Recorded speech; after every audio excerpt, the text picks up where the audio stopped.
My mom and sister threw a huge extended family kids party, 103 people on the guest list, balloons, bouncy castles, even pony rides. Only one child wasn't invited. My daughter. I didn't make a scene. I did this instead. 3 weeks later, my sister had to change towns. It didn't even cross my mind that we weren't invited. Not for 1 second. Not while I helped Lena frost the lemon muffins that morning. Not while I curled her hair and she told me, for the third time that week, how excited she was to see Ava. Not even as we pulled into the parking lot and I saw the rainbow balloon arch and a bubble machine going rogue near the welcome sign. Not once. If anything, I felt a little guilty for not having done more this year. Normally, I'd be there setting up the tables and yelling at my sisters for forgetting the juice boxes again, but not this time. This time, we were just guests, and I was relieved, or so I thought. We walked up the familiar gravel path, Lena in her glitter sandals and a pink tutu she'd outgrown 2 inches ago, but absolutely had to wear. She was carrying a foil-covered tray of muffins like it was her ticket to joy. She'd even stuck a little paper label on top that said Lena's Lemon Stars. I had my purse, my keys, and that low-grade anxiety that comes from not knowing if someone's already cut the cake. The usual. There was a check-in table this year, new, fancy. A teenager I vaguely recognized was holding a clipboard, squinting against the sun like he was guarding access to a private yacht. "Names?" he asked. I gave him our first names, smiling. I assumed it was just for t-shirt sizes or a head count for the magician. He frowned, flipped a few pages, then looked back up. "You're not on the list." I laughed. "That's okay. I think we were just missed. I'm Joelle. This is Lena. We brought muffins." The kid glanced around. "Sorry. I was told to only let in people on the list." I blinked. "Seriously?" He nodded. He didn't look sorry at all. He looked like he wanted to disappear. Still, I smiled. "Okay, well, could you maybe check again? Last name's Hartman. We've literally never not come to this." He hesitated. "Yeah, I'm really not supposed to." From the corner of my eye, I saw someone walking toward us. I didn't need to look directly. I already knew that gait. Polished shoes on grass, tight-lipped expression, event t-shirt tucked in. My older sister, Brittany. Of course. She stopped next to the table and gave the teen a pat on the shoulder, like he'd done a good job blocking the trolls. Then she looked at me. "Joelle." "Brittany." I nodded at the tray. "We brought muffins." "You weren't invited." I waited. Nothing came after that. Just those 3 words. What?" "You weren't on the list," she said. "You weren't invited." I stared at her, waiting for the joke to land. For her to say I'd been pranked or whatever petty thing she was doing this time. Nothing. I let out a short breath. I assumed it was a mistake. We're always invited. We're family. She folded her arms. "You said you weren't involved this year." "Yes. I said I couldn't organize it. I never said we weren't coming." "Well," she shrugged. "I figured you'd understand." "Understand what? That we'd been erased?" Lena tugged on my hand. "Mom?" I turned to her. "It's okay, baby. We're just sorting something out." But my heart was already hammering. Behind Brittany, my mother appeared. She was wearing oversized sunglasses, which she only ever wore when she wanted to not be seen while being very seen. She didn't say anything. She just stood behind my sister like a security detail with pearls. "Joelle," Brittany said, "please don't make a scene." I actually laughed. "I'm not making a scene. I'm standing at a kid's party holding lemon muffins." "You're raising your voice." "I'm not. People are looking." "Let them look," I wanted to say, but I didn't, because Lena was standing right there, and her glitter sandals were trembling. Then came the part that'll stay with me forever. Lena looked up at Brittany, hopeful. Can I go in, though? Please? Ava said there's a rocket game. Brittany crouched to her level. No, sweetie. Not today. It's not your fault. It's your mom's. I froze. Just for a second. Then I leaned down, gently took Lena's tray, and turned around. We walked back to the car in silence. Behind us, someone turned up the music. A bubble popped against the back of my arm. Lena didn't say anything until we were halfway home. Then quietly she said, "You ruined it." I didn't answer, because I didn't trust myself to speak. My hands were shaking on the steering wheel. My chest felt tight. I was somewhere between burning up and freezing cold. It wasn't just the humiliation, it was the not knowing. The way they all acted like it was obvious. Like I'd done something so unspeakable that uninviting me and my daughter was somehow acceptable. When we got home, Lena went to her room and shut the door. I sat on the edge of the kitchen chair, still holding the muffins. The little paper label she'd written in crayon was smudged now. I don't know how long I sat like that. Eventually, I reached for my phone, maybe just to distract myself. That's when I noticed one of the old family group chats lighting up. It must have been a side thread from a past event, reused, renamed, and no one had remembered to take me out. At the top was a photo, taken from across the lawn, but close enough to see everything. Me at the gate. Lena beside me, still holding the cake tin. Brittany standing in front of us, arms crossed, and just underneath, a comment. I don't believe she had the audacity to turn up. That's when the air left the room. I still didn't know what I was being blamed for. Not yet, but I would. And when I did something they never saw coming. Some people are bad at budgeting. Some people can't resist carbs. Me? I can't say no. I've said yes to things that made me cry. I've said sure while internally screaming. I've said, of course, while fantasizing about running away and changing my name. It's not even that people expect me to step up. It's that they know I will. My mother knows. My sisters know. Even my 9-year-old has started to catch on. I'm not proud of it, but there it is. I once stood in front of a mirror, practiced saying no like it was a foreign language, then drove to my mother's house and agreed to organize a 60-person brunch for my aunt's 3rd wedding. I was 9 weeks pregnant. The only thing I should have been organizing was a nap schedule and ginger ale rotation. Instead, I was negotiating centerpieces with my mom while discreetly vomiting into a reusable grocery bag. She barely looked up. Joelle, can you just take care of the seating chart? Brittany's too busy with the cafe and Rachel doesn't do well with Excel. Classic. I'm the middle sister. Brittany is older, polished, commanding. The kind of person who speaks in bullet points. She runs a cafe in town. Not a cozy kind, but the sort that has overpriced foam art and oat milk policy signs. She's always being praised for being put together, but that's mostly because she's always surrounded by people like me doing the dirty work. Rachel is younger, emotionally soft. The baby. She cries easily, panics when plans change, and generally floats through life waiting for someone to solve things. That someone has always been me. Then there's my mom, Donna. Vintage pearls, critical tone, suspiciously good at ignoring things that don't match her version of events. She favors Brittany so blatantly it could be used as a teaching aid in a psychology course.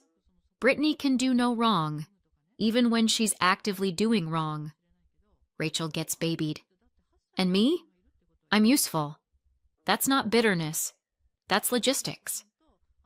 Growing up, I was the one who got things done. If Brittany forgot to prep her science project, I stayed up with her until midnight building it. If Rachel lost her costume the night before the school play, I turned a paper bag into a vest and wrote her lines on my hand so she wouldn't forget them. If Mom needed help prepping Christmas dinner, I was mashing potatoes before I had boobs. It wasn't framed as Joelle does more. It was just expected. Even now, when I look back, I don't remember many moments of feeling seen. I remember feeling useful, and somehow, over time, I let that become the same thing. When I got married, nothing really changed. My husband's lovely, but even he sometimes slides into the, well, Joelle will figure it out mode, especially when it comes to extended family. And then came Lena, my daughter, my whole heart. I thought having her would reset things, that maybe people would see me differently, softer, deserving of rest. But instead, I just became the mom who does it all, because people figured, hey, she already knows how to juggle. Even Lena started picking up on it. At 7, she was already saying things like, Mom, you always do the cupcakes, and you're the best at the decorations, and Dad never knows where anything is anyway. It hit me one day, in the middle of making 3 separate lasagnas for 3 separate potlucks, that I was raising a daughter who saw me as a convenience. And not because she was selfish, because that's how I'd trained her. That's how I'd trained everyone. The breaking point came earlier this year. We were planning a milestone birthday party for a cousin. Something big. Balloons. A band. Gift bags for kids who weren't even born yet. And of course, I was heading it up. I said yes before I'd even checked my calendar. Brittany said she was swamped with the cafe. Rachel said she'd help where she could. I said I'd take care of it. 3 weeks into the planning, I was rushing down the stairs with a tray of printed menus and my laptop under one arm when I slipped. Brittany was at the bottom of the staircase. She saw it happen. She didn't even flinch. I hit the landing hard, broke my leg in 2 places, ended up in a cast with doctor's orders to slow down for at least 3 months. I told my family in our group chat. The responses? Will the venue still have the final guest count? Do you want me to take over the playlist? Are you sure it's broken? Not one, how are you? Not even from Mom. I started physical therapy, fell behind at work, and for the first time in my life, started saying things like, I need to rest, and I can't do that right now. It felt alien, like I was impersonating someone braver. By the time the annual Cousin Carnival rolled around, I was barely caught up at work. My leg was healing, but not fully, and my therapist said, gently but firmly, you need to stop treating rest like a reward. It's not something you earn. So I said no. For the first time, I told my family, I can't help with the carnival this year. I need to focus on recovery and work. I didn't even say I wasn't coming. I just said I couldn't run it. Brittany was livid. She didn't say it outright, but she made her feelings known. Through group messages dripping in passive aggression and snide comments about how some people can't be counted on anymore. Mom chimed in with things like, we all have to make sacrifices, and I just hope you're not making excuses. Meanwhile, Rachel stayed quiet. And Dad? I don't think he ever read the thread. And yet, I still assumed we were invited. Because despite everything, I figured they were just mad. Petty, maybe passive-aggressive, but not cruel. I thought we'd show up, Lena in her glitter sandals and me with a plate of lemon muffins, and maybe I'd get some cold looks. But we'd still be there. I didn't realize that saying no, just once, would cost me everything. But I was about to find out. And after that, I'd do something none of them saw coming. I didn't sleep that night. Not because I was angry, not even because Lena was still crying off and on in her room, asking questions I couldn't answer. It was because I didn't understand, and I've always been someone who could take a lot, as long as I understood why. That night, all I could hear was my mom saying, "You know why," and my sister blocking the doorway with a smile like she was doing me a favor. Except I didn't know why. Not really. So the next morning, I made coffee with shaking hands and opened the school directory. I typed in one name, Emily Carrington, one of the other moms. Her kids were at the party. She was nice. We'd exchanged cookies and emergency socks. I didn't overthink it. I just called. She picked up on the second ring. Joelle? Her voice already told me everything. You heard? I asked. A long pause. Then, are you okay? No, I said. Emily, I need you to tell me what people are saying. Please. I'm not going to yell, I need to know. She hesitated, but not for long. Okay, she said. Well, Brittany told everyone you were supposed to organize the party this year, that you confirmed everything months ago. Venue, caterers, Levitt. What? And then you just disappeared. I was silent. She said you stopped answering texts, that you were overwhelmed and not doing well, that you pulled out last minute and didn't tell anyone. That's a lie, I said, flat. I figured it might be, she said quickly. But that's what people were told, that you bailed the week before, that your leg wasn't really that bad anymore, and that you might have taken the money. I blinked hard. What money? She said she gave you the funds to cover the deposit and that you never paid the venue. People were scrambling to fix it last minute. I couldn't even speak. I felt like I'd been slapped. Emily, I told them I couldn't organize it this year. I said it a month in advance. I have a doctor's note. I was barely off crutches. I believe you, she said. Honestly, the way Brittany told it, it always felt off. But she said it so calmly, like she was worried about you. Of course she did. Lie better. Smile bigger. I ended the call politely, said thank you, hung up. Then just sat there for a full minute, staring at my reflection in the microwave door. And then I called Brittany. She picked up immediately. Hey, Joelle! Her voice was syrupy, the same tone she used when she needed me to volunteer for something last minute. I didn't waste time. You told people I was supposed to organize the party? A beat of silence. Then, what are you talking about? Emily told me. You said I bailed, that I took money, that I ghosted you. Another pause. Joelle, people misunderstood. I never said you bailed. Then what did you say? That you had a lot going on, that you weren't in a place to handle it. I told you I couldn't do it. I said it clearly, a month in advance.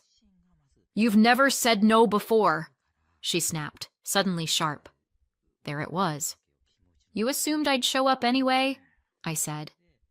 Well, yeah, she said, like it was obvious. I thought you were just stressed. You always pull through. I didn't think you were actually quitting. I didn't quit, I said. I set a boundary, and you threw me under the bus. That's not fair, she said. I was under pressure. Everything was falling apart, and you just walked away. I had a broken leg, Brittany. You were walking just fine. I actually laughed. You do realize physical therapy isn't magic, right? It doesn't mean I can run a 100-person carnival. I'm sorry if I hurt your feelings. This isn't about feelings. You told people I stole money. I never used that word, she snapped. You implied it. You let them think it. And you made my daughter feel like trash in front of 100 people. She didn't say anything. Did Mom know? She was trying to protect you. No. She was protecting you, like always. Another silence, and then she said it. You're blowing this way out of proportion. You've always taken things so personally. I was publicly excluded from a family tradition you destroyed, and you made me the scapegoat. She sighed. Can we just move on? I hung up. I sat on the couch for a long time after that, not crying, not shaking, just still. Because I wasn't confused anymore. She hadn't panicked and said something dumb. She hadn't miscommunicated. She made a choice. When she couldn't pull off the party on her own, she took my name and set it on fire. And everyone watched it burn. All those years I'd been the one running around behind the scenes, setting tables and fixing banners and smoothing every wrinkle. And the second I stopped, they turned on me. Not just Brittany, not just Mom, everyone. Because it was easier to believe the unreliable middle sister flaked than to accept that the golden child failed. That night, I pulled out an old accordion folder from the closet. Inside, receipts, email threads, guest lists from previous years, texts where I coordinated vendors, budget spreadsheets in my name, the file from my doctor confirming my leg fracture, a screenshot of the message I sent the family group chat telling them I couldn't run this year's party. I hadn't kept these things out of spite. I kept them because I'm the kind of person who builds binders for birthday parties. And for once, I was glad I did. I put everything in a new folder, created a backup on a flash drive, printed things out, stacked it all neatly. I didn't know what I was going to do yet, but I knew this. I was done being the default. I was done letting people rewrite the story just because I wasn't loud enough to stop them, and I was about to do something they never saw coming. I didn't write anything emotional, no dramatic subject line, no long monologue about betrayal or forgiveness or how hurt I was. I just put the facts down in an email.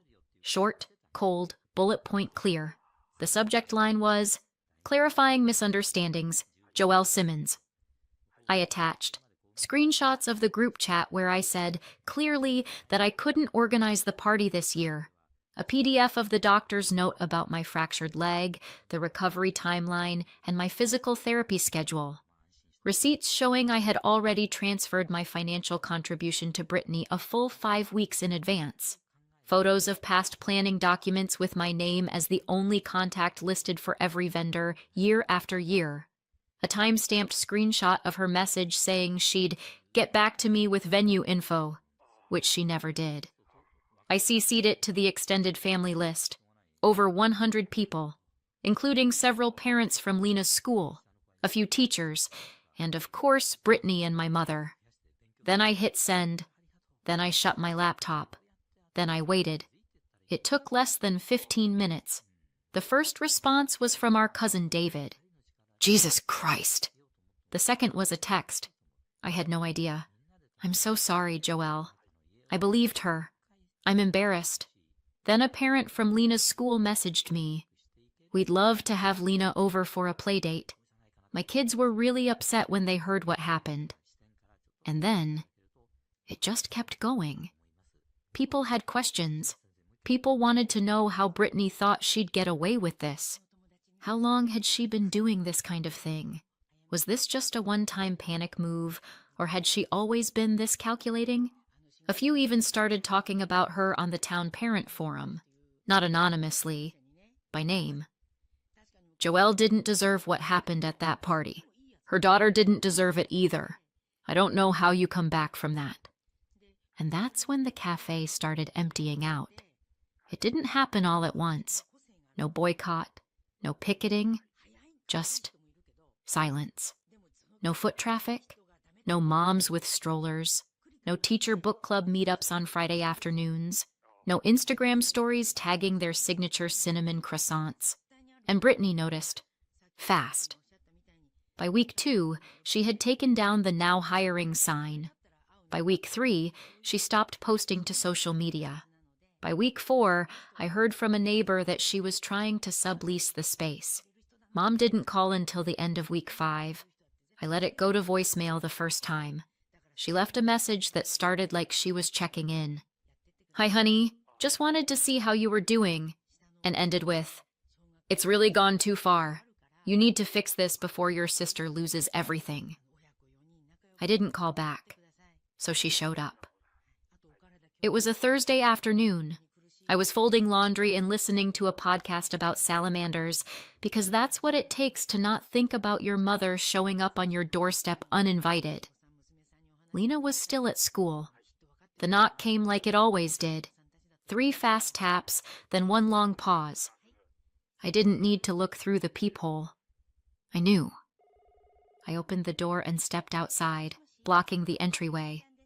Mom looked tired, but not sorry. "She's moving," she said, without a hello. "She's closing the cafe. She says she can't stay here anymore." I said nothing.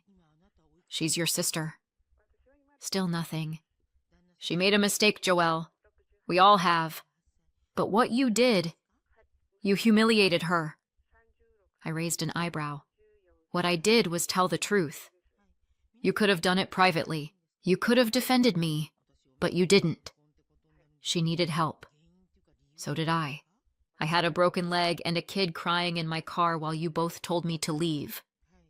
Her face twitched, just a little. "Brittany's not perfect. She lied, over and over, and you helped her do it." She looked away then, jaw clenched. For a second, I thought she might cry, but instead she pulled herself upright like she was the one with the moral high ground. "She's leaving town. Are you happy?" Happy? No, not even close. But I wasn't sad either. What I felt was done, like something heavy had finally been cut loose. She looked at me again, a little sharper. "You always had to make things difficult." I gave a dry smile. "No, Mom. I always made things easier. For you. You just didn't notice." She blinked. I stepped back, just enough to make it clear the conversation was over. "Tell Brittany I hope she finds peace somewhere, but I'm not fixing this." Then I closed the door, and this time, it felt good. Later that week, my husband asked if I wanted to help organize the fall neighborhood potluck. He said it like it was a casual question, like I hadn't spent the last decade buried in sign-up sheets and just one more things. I didn't hesitate. I looked up from my coffee, smiled, and said, "No." Just like that. No explanation, no apology, no nervous laugh. I didn't flinch. I didn't try to soften it with "maybe next time" or "I wish I could." Just, no. And the world didn't end. The sky didn't fall. He blinked, nodded, and said, "Fair." I think that was the moment I realized I'm not scared of being the bad guy anymore. Not if the only alternative is being invisible. It's been a year. I don't talk to my parents much anymore. My dad checks in every now and then. My mom, not so much. They moved a few months back to be closer to Brittany and her kids. Make of that what you will. What surprised me was my younger sister, Rachel. She showed up one afternoon with coffee and said, "I've been thinking. I followed their lead too much. I shouldn't have." That was it. No big speech. Just honest. And we've been closer ever since. As for me, I still organize the occasional fundraiser or birthday picnic, but only when I want to. And now, when I say no, people take it seriously. Turns out, respecting yourself teaches other people how to treat you. Life's quieter now. Better. But you tell me, did I do the right thing, or did I go too far? Let me know in the comments. And if you want more stories like this, don't forget to subscribe and hit the notification bell. On the day the court officially explained to me that I had nothing, my ex-husband was in a great mood. "Well, Brooks," Derek leaned against the wall by the courtroom doors. "Welcome to the real world. You're officially broke now, so go dig leftovers out of the dumpster. Scraps, you know, all that." He was smiling big and honestly, the kind of smile people usually wear only on billboards and in hell. I nodded. "Thanks for the update, Derek. I never would have figured it out without you." The courtroom doors shut behind him, and I was left alone in the hallway. No shop, no money, alone hanging on me like Christmas lights, just without the lights. If this were a movie, I'd probably burst into tears, drop my bag, papers flying everywhere, and some handsome attorney would help me pick them up. But this wasn't a rom-com. This was Chicago. I just fixed the strap on my bag and walked down the stairs. I had two problems to solve: where to get money so I wouldn't end up on the street, and how not to strangle Derek right there in the parking lot. To be fair, I walked myself right into this. My name is Julia Brooks. Before I got married, I was the kind of person who always has a needle, thread, and a reasonably healthy sense of self-worth. I sewed. Dresses, school uniforms, bridal nightmares for suburban aunties, anything you could turn into money with an old but very alive Singer machine. I lived in a small apartment on the south side of Chicago. My mom, Taylor, died 2 years before Derek showed up. After the funeral, I sold her old car, upgraded my equipment, rented a tiny basement space for a workshop, and worked. I wasn't rich, but I paid the electric bill myself and didn't borrow from anyone. By our family standards, that was a win. About my father, I knew very little. The name, none. The story, short. He doesn't know and doesn't want to, my mom said once. We'll manage on our own. We did. There were 2 of us, me and her stubbornness. Turned out stubbornness is mortal, and I, unfortunately, am not. I did not meet Derek in a library, obviously. He was changing the oil in my neighbor's car, came upstairs for the keys, and saw me pulling a disaster of a dress out of her shopping bag. "You're really going to wear that?" I asked my neighbor. "What's wrong with it?" She got offended. "Nothing," I said. "Just let me redo it before the fabric sues you." Derek laughed, loud and confident. "You a seamstress?" he asked. "I'm a sewing girl," I said, skipping the part about design and ideas. "I fix things." "Perfect," he said. "I'm a mechanic. I fix metal and people. We're basically a business alliance." I thought he was joking. Turned out he was warning me. He was a typical Chicago working-class guy. Hands in motor oil, broad shoulders, even broader dreams. He owned a small auto repair shop on the edge of town. And by owned, I mean rented bay, a couple of lifts, an old coffee machine, and a mountain of debt. "See this, Jew?" He waved at the rusty garage doors. "Couple of years from now, this'll be a chain. Derek's Auto. I can just feel it." I could feel my feet going numb from the cold, but his enthusiasm was warm and contagious. We started dating. Then I moved in with him. Then came the standard package. White dress, a quick ceremony at the courthouse downtown, a couple of witnesses whose last names I still don't know. At the wedding, Derek gave me flowers and this line: "Now we're a team, Jew. Everything shared. One life, one business." I got all misty-eyed like an idiot. What I should have asked was, whose name is the business actually under, Derek? Both of ours, or just yours? But I was busy holding flowers and believing. About 6 months into the marriage, he started nudging me toward the next level. "That little basement shop of yours is daycare," he said. "Sell it, sell your apartment, and we'll put everything into the shop.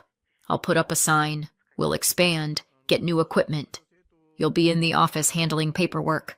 Couple of years, we'll be printing money." "And my work? My clients?" I asked, a little unsure. "You'll still sew." He waved it off. "At night, at home, in front of the TV." He squinted at me. "What, you don't trust me?" Not trusting your husband 6 months into the marriage is like reading the instructions to a blender. It's right, but somehow embarrassing. I sold my apartment, sold the workshop, transferred the money to his account, because it was easier for the bank. A month later, a new sign went up over that gray concrete box. D&A Auto Repair. "Why D&A?" I asked. "Derek and Associates." He winked. "You're my main associate." I felt the first little tingle in the area where unicorn horns grow, but I kept quiet. Associate, I truly was. I did the books, answered phones, filled out forms, learned to hate the words tomorrow and discount. I sewed at night, at the corner of our house, which we also bought in his name, so the documents don't get messy. Derek smelled less and less like oil and more like expensive body spray. Pretty soon, the word Amber appeared in our lives. "Who's that?" I asked when I saw her name in payroll. "New office manager," he said casually.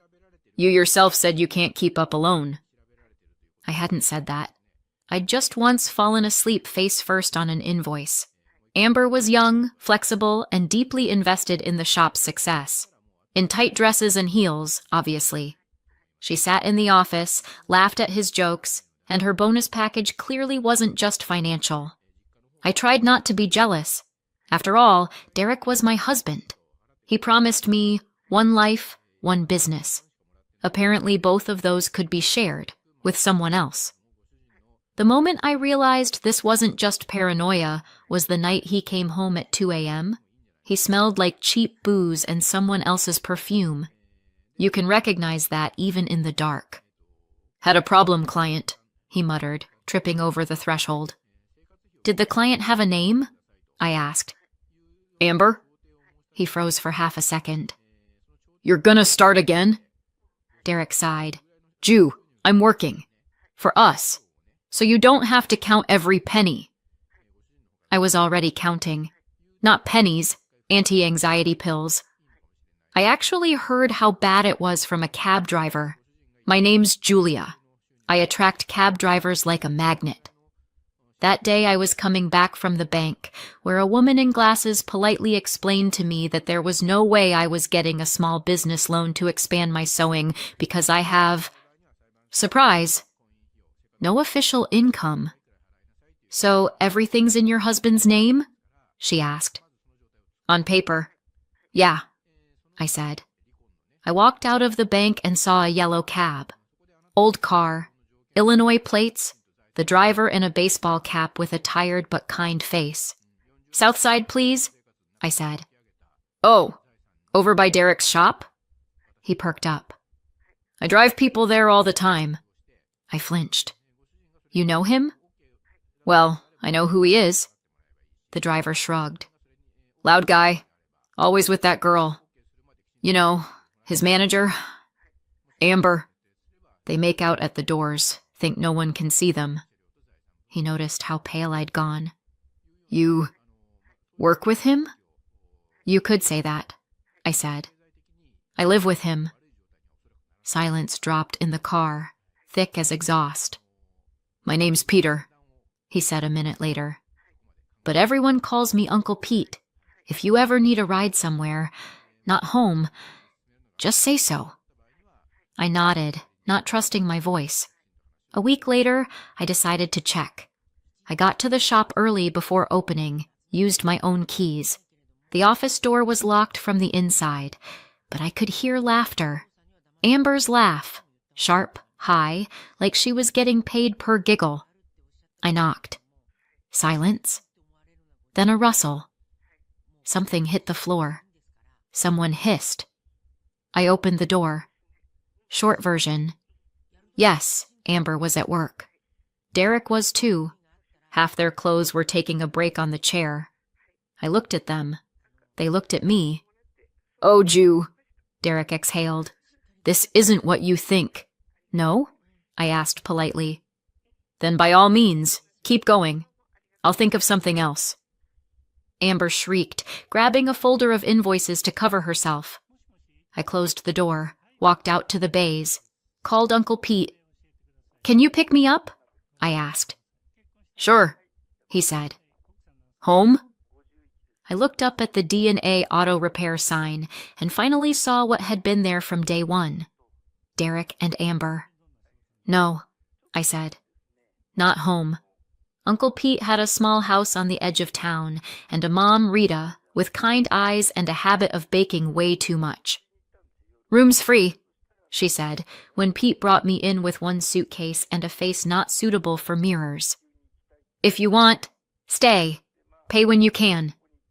"I don't want to impose," I started. "Sweetheart," Rita waved that away. "My cat owns more luggage than you. Come in." They had a little backyard and a screened porch where an old table used to stand. I put my sewing machine there and taped an index card to the door. Custom sewing, Julia Brooks. The first dress I made was for a neighbor girl's prom, dirt cheap. The second, her friend. The third, her friend's friend. 3 months later, I had more orders than nights. I took a small loan from a local credit union. This time the money was in my name.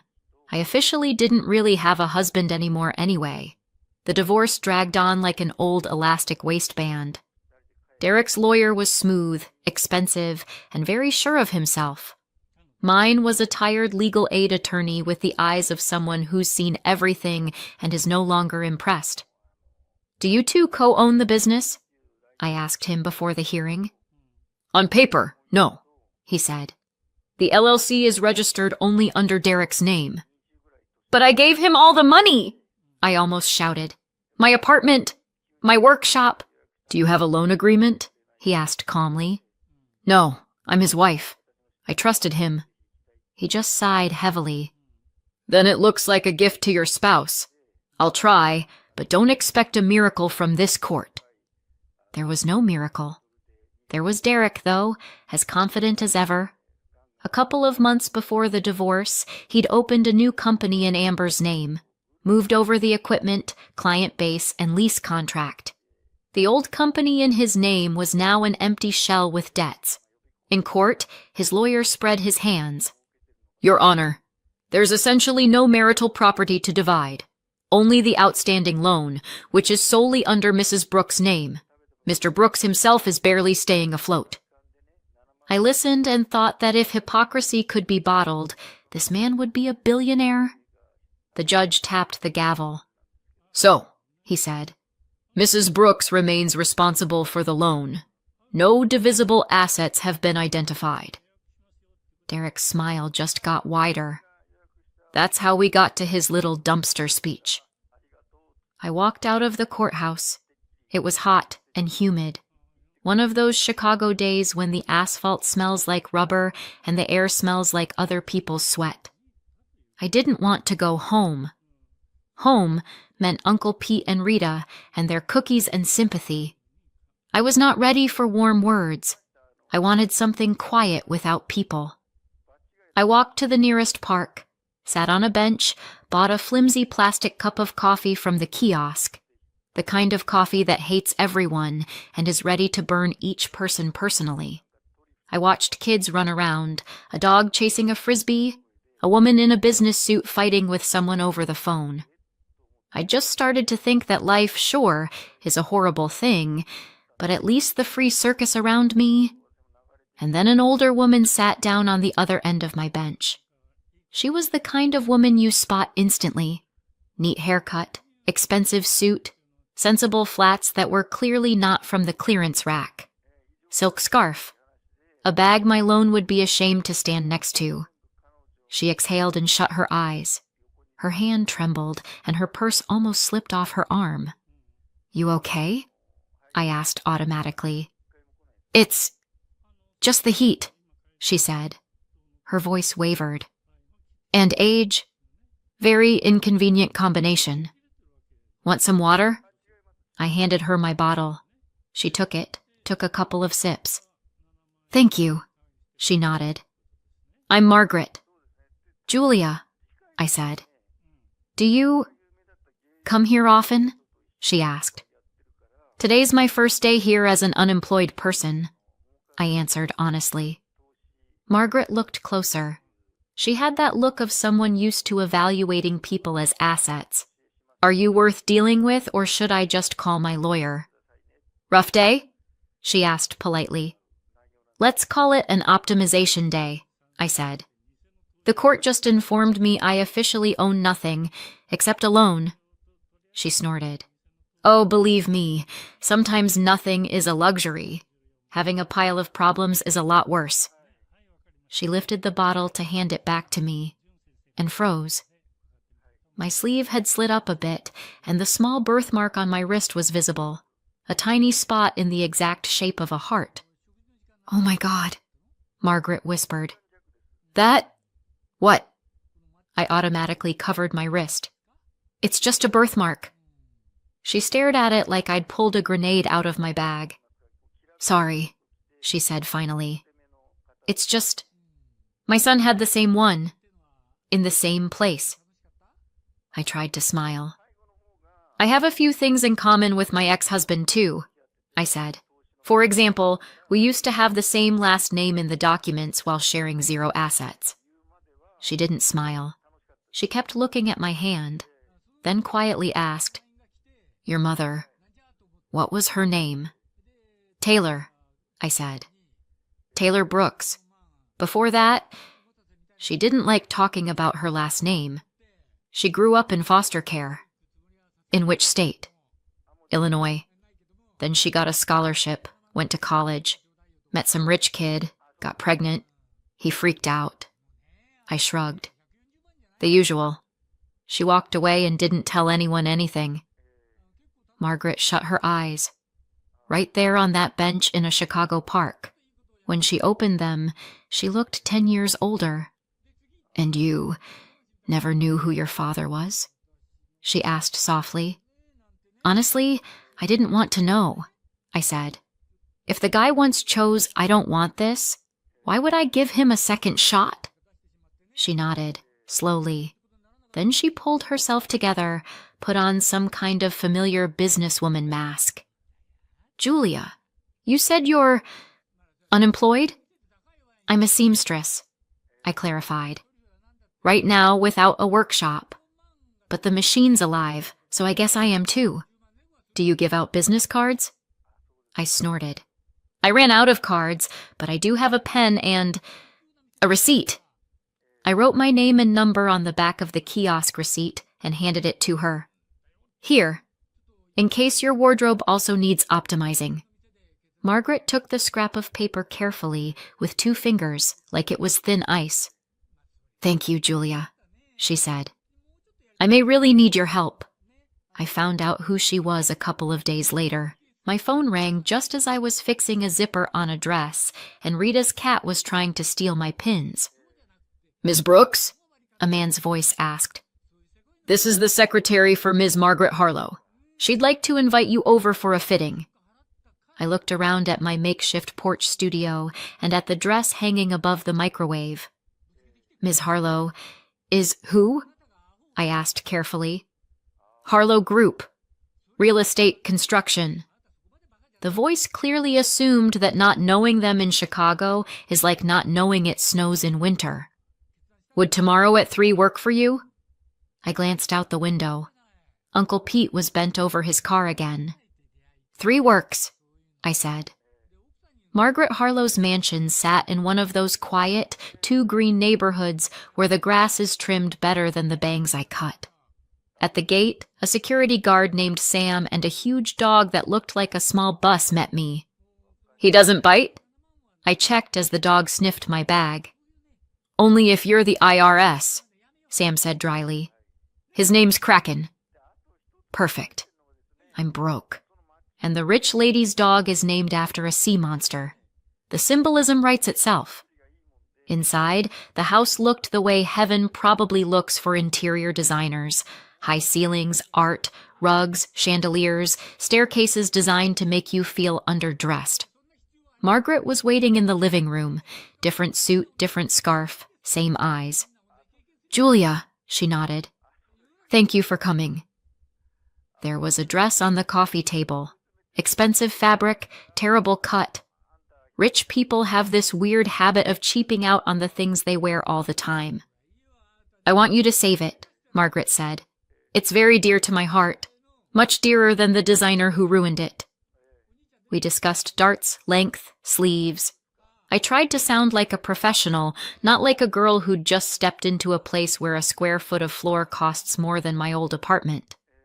You'll need a fitting, I said. We can do it now or another day. Now, she decided. The sooner the better. She went into the next room to change. I stayed, looking over the shelves full of framed photos. That's when I saw my mom. Taylor was looking at me from a silver frame. Young, in a simple dress, with half a smile. Background, a fancy garden that definitely wasn't our south side. I nearly dropped the pins. "Where did you get her photo?" I asked when Margaret came back into the room wearing the dress. She stopped and followed my gaze. Her face went as white as the fabric I was afraid to ruin. "How do you know this girl?" she asked quietly. "That's my mom," I said. "Taylor Brooks." Well, she wasn't Brooks yet back then. I looked up. "And you?" Margaret sank into the nearest armchair like someone had just removed all her bones. "That was a long time ago," she whispered. "A very long time ago." She went silent. So did I. The dress hung between us like a surrender flag. "Sit down, Julia," Margaret said at last. "We need to talk. And we both might have to apologize to people who aren't here anymore." The story she told me sounded like a bad soap opera, but it was my life from before I was born, so I had to sit through it. Years ago, Margaret had one son, Tyler, only child, only heir to Harlow Group. "I built this business myself," she said, "and I wanted him to never know what foster care is, or cheap motels, or expired food, and of course he fell in love with a girl who grew up in all of that." Taylor came into their house as a project, a program for supporting kids aging out of foster care. Margaret offered her a room, a job as a helper, and a chance. On her own terms, obviously. She was quiet, smart, stubborn, Margaret said. And naturally, Tyler fell for her immediately. They both thought I didn't notice anything. She noticed everything, and she did not like it. "I saw her as a threat," Margaret went on. "I thought she hesitated. "That she was a gold digger, that she wanted his last name, not him." I'd heard this story before, from my mom, only from the other side. The night Taylor came to her and said she was pregnant, Margaret made a choice. "It was summer. Storm," she said, staring off somewhere. "I threw her out, with her bags, told her to disappear and never even think of my son again. Tyler was at some off-site event. I intercepted him, lied that she used him. He tried to find her, but," she sighed, "he didn't make it in time." My mom described that night differently. Thunder, rain, a suitcase, a door slamming in her face. A few months later, Tyler died in a car accident. End of the direct Harlow line. "I thought I had time to fix it," Margaret said quietly. "God turned out to be busy with other things." Taylor left, changed her last name, moved, had me. Never crossed paths with the Harlow world again. Margaret spent years looking for the child, paid private investigators, met girls with photos and tragic stories. Each one wanted a chance. Or money. "None of them were your mother," Margaret said. "But I kept looking. Until one day, I decided maybe this was punishment. For that night." She glanced at my birthmark, at the photo, at me. "And then I met a girl in the park who looked just like Taylor in her 20s, with the same birthmark, and I heard her name." I said nothing. Sometimes words are too cheap a tool. "Julia," Margaret said finally, "if you want to walk out right now, walk. You don't owe me anything.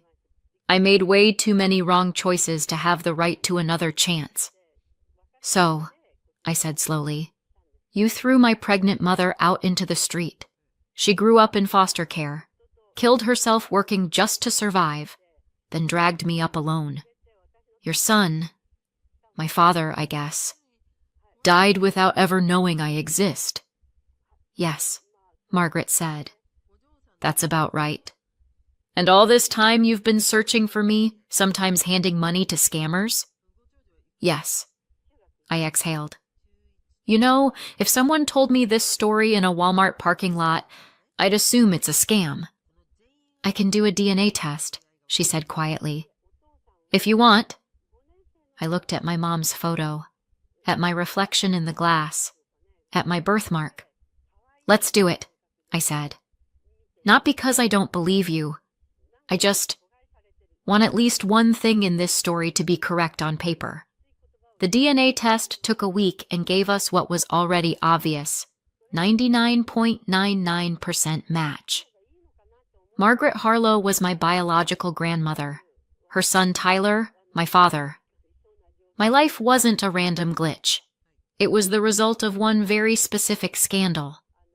I'm sorry, she said when we got the results. I can't bring your mother back.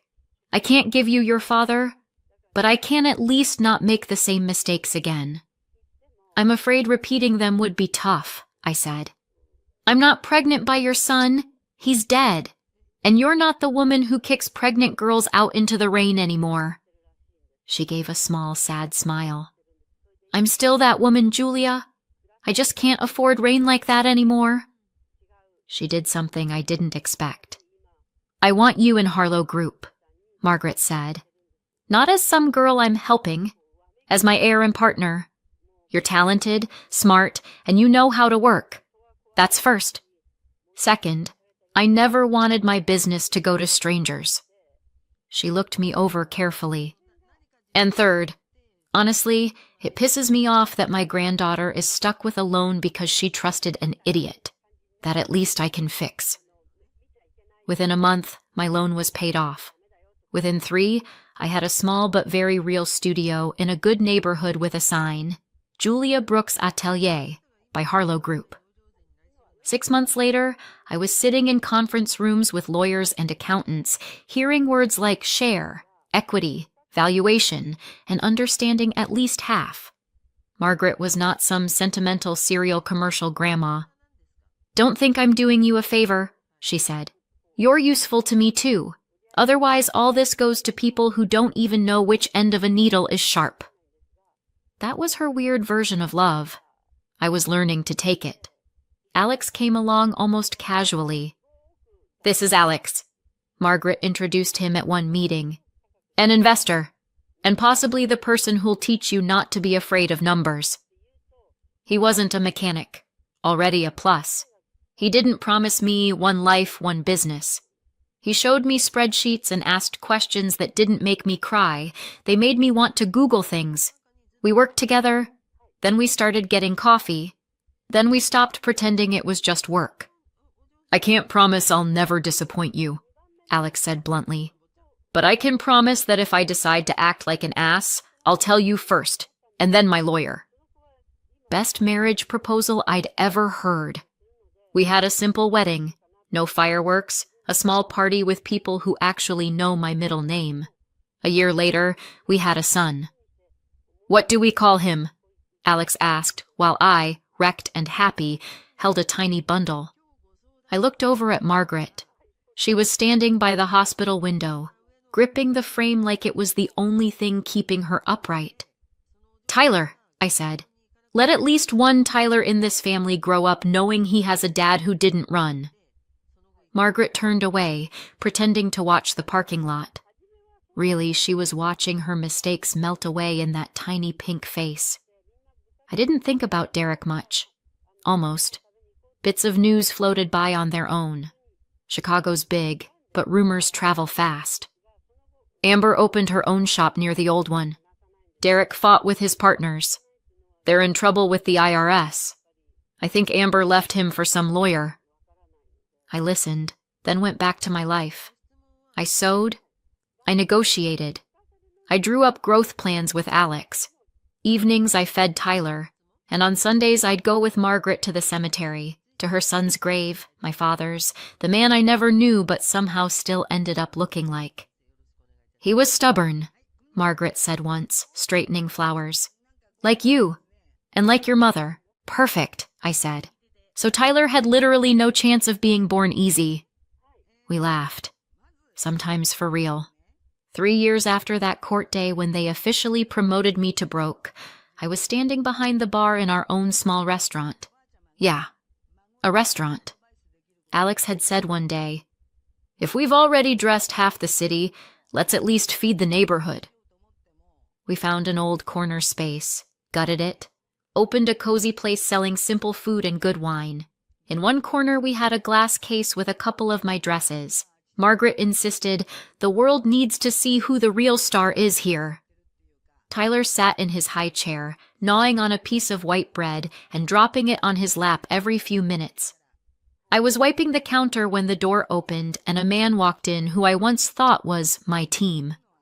Derek looked bad. The guy who taught me not to count every penny was now clearly counting coins before walking in somewhere. Wrinkled jacket, worn-out shoes, dark circles under his eyes like he hadn't slept or hadn't looked at himself in a mirror in a long time. He froze when he saw the sign inside. Julia Brooks, co-owner. "Well, hey, Jew," he said, coming up to the bar. His voice was hoarse, like something out of an old movie. "Heard you made it." "Hey, Derek," I said. "Heard you didn't." He tried to smirk, but it came out crooked. "Listen, I need to talk to you," he started. "Can I sit?" "It's a free country," I said. "Tables, too." We sat. Tyler loudly hiccuped at that exact moment. Derek flinched. "You have a kid," he said, like I'd personally broken some universal schedule. "Crazy, right?" I said. "People sometimes continue living even after their ex-husbands predict careers out by the dumpster." We sat in silence for a second. Outside, someone laughed and ordered coffee. Inside, Kraken, our restaurant dog, long story. Margaret's dog had puppies, we got one with the personality of a bouncer, quietly sniffed Derek's pant leg. "Julia, please," Derek whispered. "I know I was a jerk. I get it. But we were a family. You don't really want to see me completely in the gutter, do you?" I looked at him, at the man who once convinced me to sell everything and put it all in his name, who'd stood in that courthouse hallway cheering for my bankruptcy. "What do you want, Derek?" I asked. "Alone. Help. A chance.